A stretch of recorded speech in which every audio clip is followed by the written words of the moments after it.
Good evening. I'm your host, Dan Ratherby. Dan Ratherby Metal Detecting. In tonight's news, the Montana Sheriff's Department are issuing a warning to those who still seek the hidden treasure of Forrest Fenn, somewhere out in the Rockies.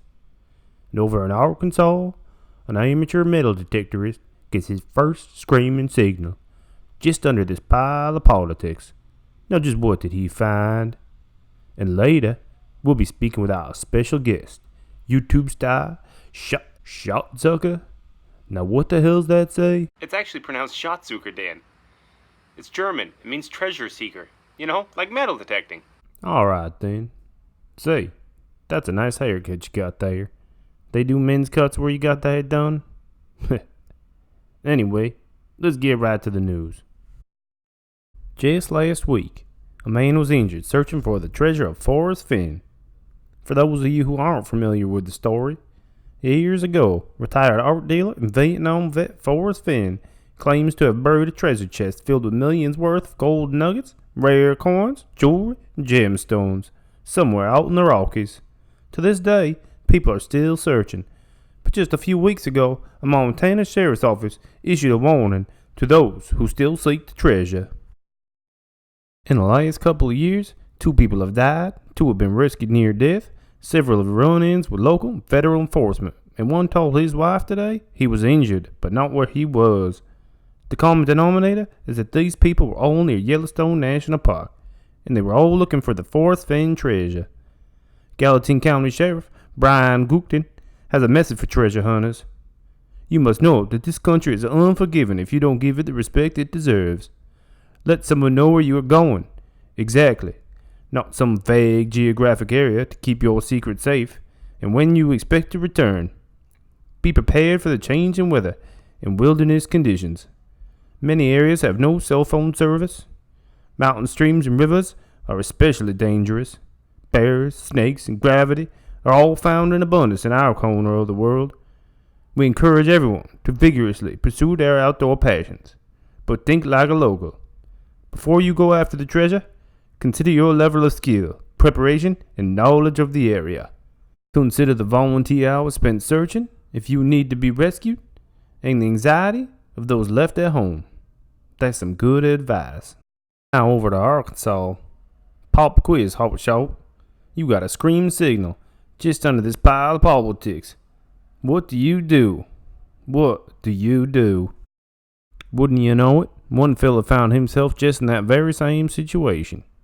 Turns out he turned it up for himself. Guess what? Pull tab. Hey, at least if he finds one more, he can make his wife a nice set of earrings.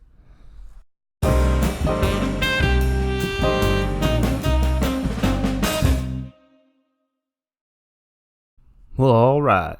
Now it's time to meet our special guest, Shotzucker, whatever. Welcome to our program. Thanks for having me. So why don't you go on and tell us a little bit about yourself? What kind of metal detecting you into? Well, let's see. I do most of my detecting over in Germany. I hunt World War II trenches with my Garrett Ace 150. Garrett Ace 150? What is this, amateur hour? Why are you playing around with that kid's toy? Well, it just so happens that was the first metal detector I bought over there, and I haven't had the time to upgrade yet, or the need to. I do really well with it, so why should I change? So just what kind of stuff do you find with this Garrett Ace 150? Let's take a look at some of your finds. Sure. Here's my first substantial find.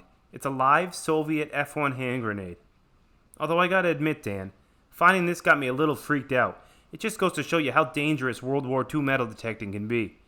But it's hard to stop knowing how much is out there. Check out this German bayonet that I found. It's still in such great condition.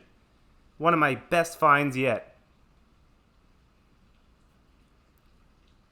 Here we see a Nazi coin. It's a 1-cent piece. I found 3 of these all together in the same area.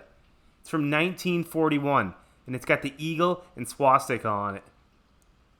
Amazing. Still in pretty good condition, too. Here we see my first helmet that I ever found. It's a Soviet helmet. It's been cleaned up using electrolysis. It was much more rusty when I found it. I've found many other helmets since. A couple German helmets, and I found 6 of these Soviet helmets all in one hole. You can see that over on my channel. Here's a few other items I found all together.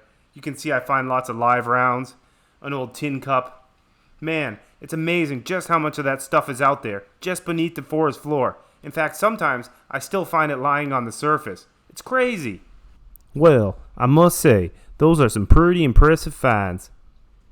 Well, that's going to do it for this episode, folks. Once again, this is Dan Ratherby. Good night, good luck, and happy hunting.